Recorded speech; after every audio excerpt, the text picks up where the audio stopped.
नमस्कार मैत्रिणींनो, हे तुम्ही बघत आहात 40 साईज कटोरी ब्लाऊजचं कटिंग.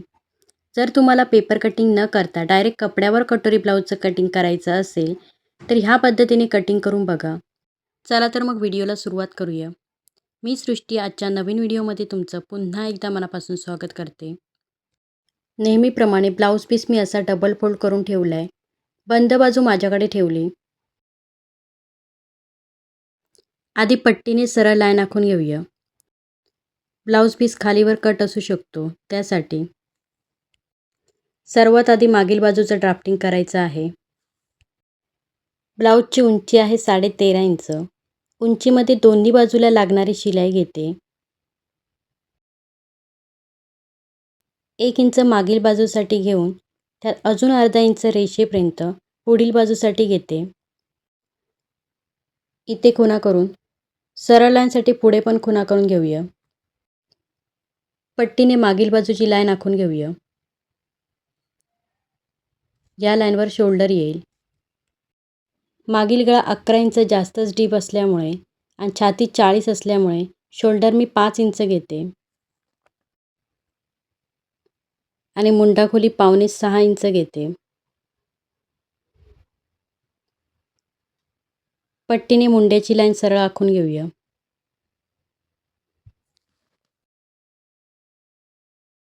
नंतर छाती आहे 40 इंच. 40चा चौथा भाग 10 इंच. त्यात 1.5 इंच शिलाई घेते. शिलाई तुम्ही 2 अडीच जेवढी पाहिजे तेवढी घेऊ शकता. मुंड्यापासून छातीची लाईन आखून घेऊया. पुढे कंबर आहे 32 इंच. 32चा चौथा भाग 8 इंच. त्यात 1.5 इंच शिलाई आणि 1 इंच मागील टक्ससाठी. पट्टीने शिलाईचा आणि टक्सचा आखून घेऊया.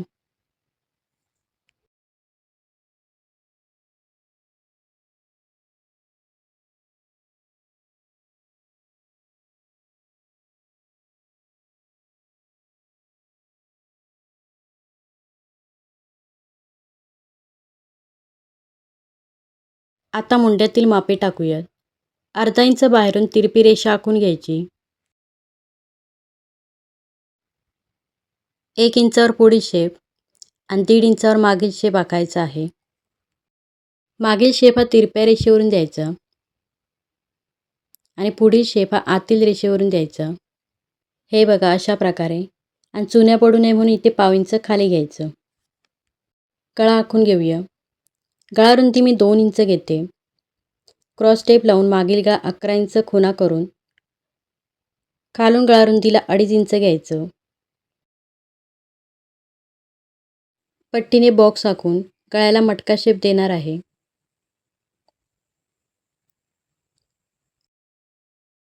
मटका शेपसाठी इथे गळा 3.5 पर्यंत रुंद घेऊन मग गळ्याला मटका शेप द्यायचा.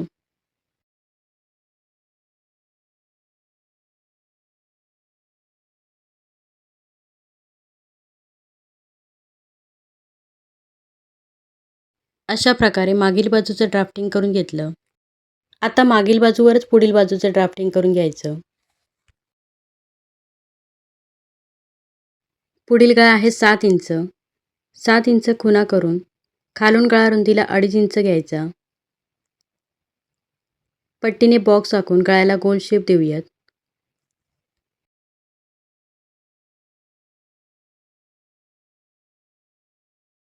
पुढील बाजूमध्ये उंची प्लस 1.5 इंच घ्यायचं असतं. इथे मी आधीच घेतलेलं आहे. ही लास्ट लाईन आहे ती पुढील बाजूची आहे. या लाईनपासून योकपट्टीची मापे टाकूयात. दोन्ही साईडला 2.5 इंच घेऊन लाईन सरळ आखून घ्यायची.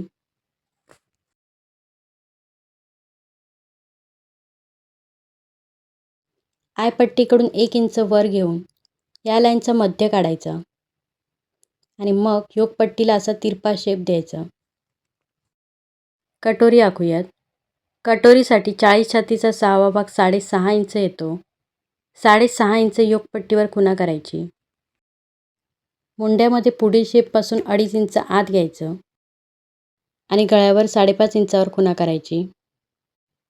आता हे तिन्ही पॉईंट जोडून घेऊया. अशा प्रकारे मागच्या बाजूवरच पुढील बाजूचं ड्राफ्टिंग करून घेतलं. आता बाजू कट करून घेऊया. कट करताना पुढील बाजूच्या लाईनपासून कडेने कट करून घेऊया.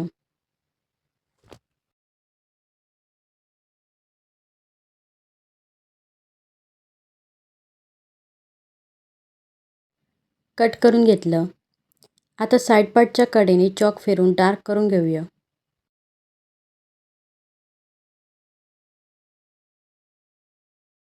इथे साईड पार्टवरील पुढील शेप डार्क करून घ्यायचा.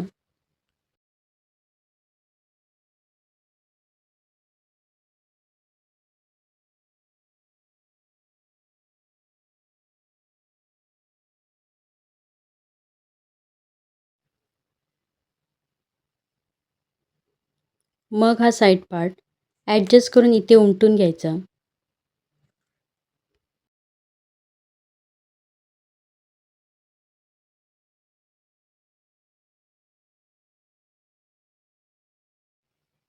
हे बघा, अशा प्रकारे उमटलेल्या चॉकने डार्क करून घेऊया.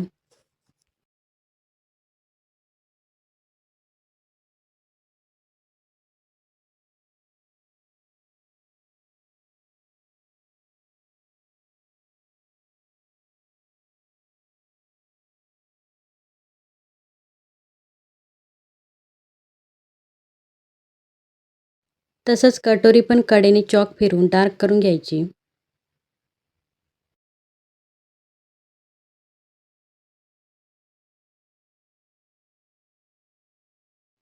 आणि ते क्रॉस कपड्यावर कडेने कटोरी वाढवायला ठेवून उमटून घ्यायची.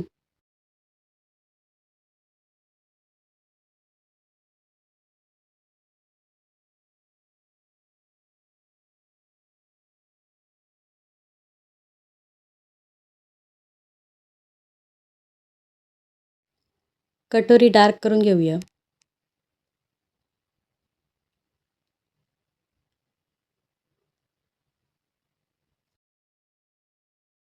आता कडेने कटोरी कशी वाढवायची ते सांगते.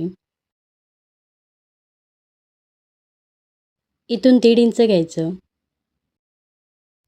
आणि इथून 1.5 इंच घ्यायचं. या दोन्ही पॉईंटचा मध्य काढायचा. या मध्यापासून खाली 1.5 इंच घ्यायचं. इथून 1.5 इंच वाढवून सर्व पॉईंट जोडून घेऊया.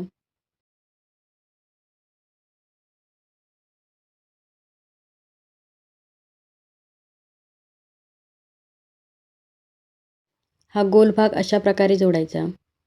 कटोरी वाढवून घेतली. इथे साईड पार्ट जोडायला 1.5 इंच वाढवायचं आहे. तसंच योकपट्टीवर पण चॉक फिरवून घेऊया.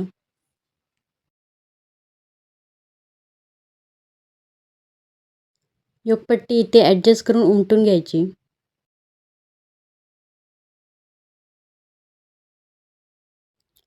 डार्क करून घेऊया. अशा प्रकारे मागील बाजूवरून पुढील बाजूचे तिन्ही भाग काढून घेतले.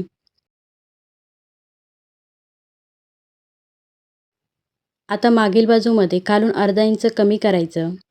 हे आपण पुढील बाजूसाठी घेतलेलं होतं. बाकीचे सर्व भाग पण कट करून घेऊया.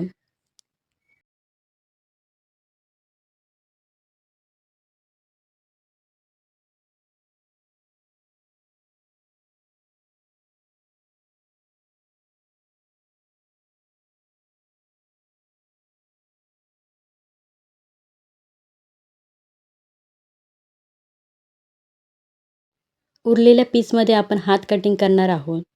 त्यासाठी पीस असा 4 फोल्ड करून ठेवायचा. पट्टीने आधी लाईन आखून घेऊया.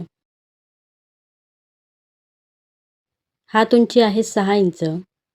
अस्तरचा ब्लाऊज असेल तर उंचीमध्ये 1 इंच घ्यायचं आणि बिना अस्तरचा ब्लाऊज असेल तर 1.5 इंच घ्यायचं. इथे मी 1.5 इंच घेते. पट्टीने लाईन आखून घेऊया. हात रुंदी मुंडा मोजून टाकूयात.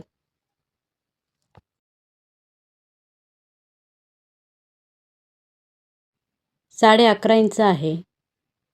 त्या शोल्डर शिलाई अर्धा इंच कमी करून 11 इंच हात रुंदी घ्यायची. हात रुंदीला कमी पडतोय. इथे हाताला जोड द्यावा लागेल.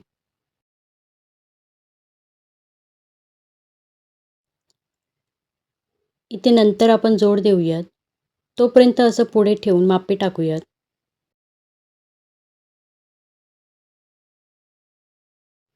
रुंदी 11 इंच खुणा करून घेऊया. कॅप हाईट 3 इंच घ्यायची. दंडगीर 5.25 इंच त्या 2 इंच शिलाई घ्यायची.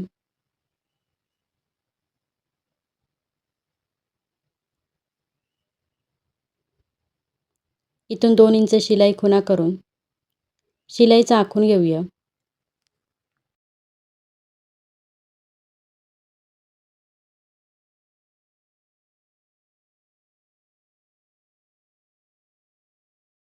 इथून 2 इंच सरळ घेऊन पुढे शिलाईला जोडून तिरपी रेषा आखून घ्यायची.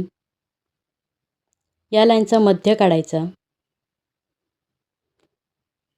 मध्याच्या खालीवर पाव इंच घेऊन व्हिडिओत दाखवल्याप्रमाणे हाताला दोन्ही शेप द्यायचे.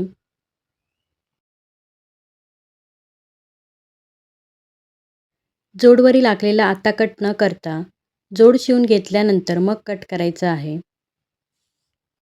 हात कडेने फक्त कट करून घेऊया. पुढील शेप पण नंतर कट करायचा आहे.